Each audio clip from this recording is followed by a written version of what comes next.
ऐसे शरणागत हैं। देखो हनुमान जी का सबसे संबंध है।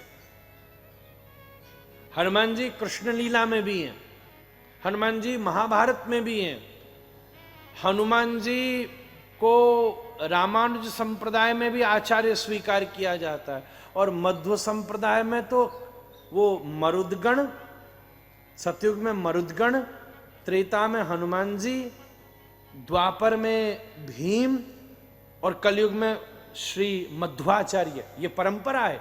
हनुमान जी उसके मुख्य आचार्य हैं मध्व संप्रदाय के।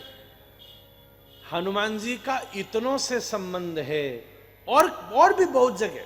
श्रीमद् चैतन्य महाप्रभु लीला में भी श्री हनुमान जी का प्राकट्य है मुरारी गुप्त के रूप में। पर उसके बाद भी इतने ऐसे शरणागत हैं, इतनी अभी भी हनुमान जी तो चिरंजीव हैं। हनुमान जी प्रत्येक लीला में चिरंजीवों में हनुमान जी का नाम है। अश्वत्थामा, बलि, व्यास, हनुमानश्च विभीषण, कृपः परशुरामश्च सप्ते चिरजीवन, मार्कंडेय तथाष्टमः। अभी भी हनुमान जी हैं, पर फिर भी हनुमान को याद करो तो असंभव है राम का स्मरण न हो। महाराज हनुमान जी का संबंध ही राम से। एक और बात है, शरणागतों में विभीषणों की गणना श्रेष्ठ मानी गई है। तो विभीषण का गुरु कौन है? श्री हनुमान जी महाराज। वाल्मीकि जी के अनुसार तो हनुमान जी ही विभीषण जी को प्रेरणा दे रहे हैं, तभी वो राम जी के शरणागत हुए हैं। तो ये शरणागत वत्सल भी राम जी, हनुमान जी तुरंत वापस लौट के राम के शरणागत हो जाते हैं। शरणागत का यही कृत्य है। यश लेते समय हनुमान जी बिल्कुल गायब हो गए। राम जी मैं क्या करूं, आप बताओ मैं क्या करूं। जाते समय हनुमान जी आगे थे, पर जब बाद में पुरस्कार मिलना था तो हनुमान जी सबसे पीछे खड़े थे। और बड़ी बात क्या है, अंगूठी मुंह में रख के ले गए। शरणागत का भरोसा भगवान का नाम ही होता है।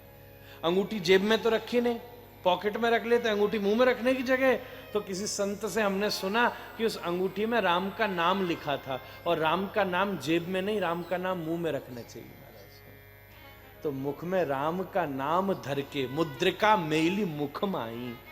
शरणागत का यही काम होता है। एक और बात ध्यान आती है, रावण ने पूछा, वो तो वैसे मैं आगे सुनाऊंगा, हे बानर तू कौन है? तो हनुमान जी कह देते हैं, दासो हम कौशलेंद्रस्य, मैं राम का शरणागत हूं, उनका दास हूं, शरण में आया हूं, उनकी शरण में रहता हूं, उनके चरणों में रहता हूं। हनुमान जी सतत राम जी के चरणों में रहते। तो चारों पथ के आचार्य श्री हनुमान है। पहली बात मनुष्य जीवन दुर्लभ, दूसरी बात कथा दुर्लभ।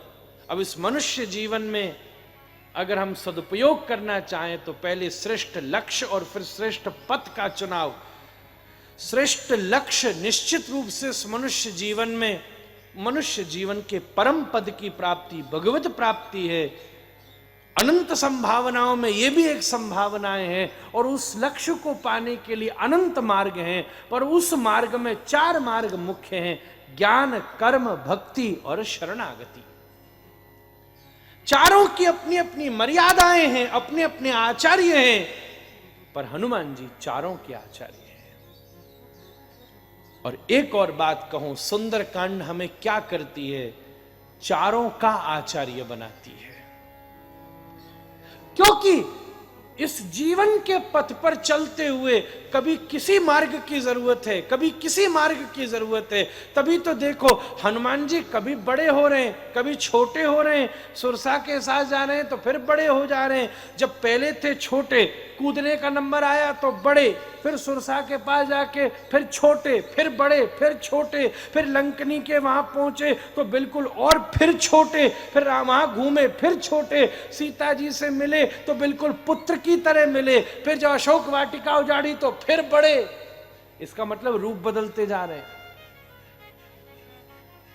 व्यक्ति को चारों मार्ग का निपुण होना चाहिए। अब उसे कौन से की जरूरत कब पड़ जाए ये विवेक व्यक्ति में हो, कथा इस विवेक को ही देती है। तो कौन सी बात कौन से मौके पर कहनी है, इसी का नाम विवेक है।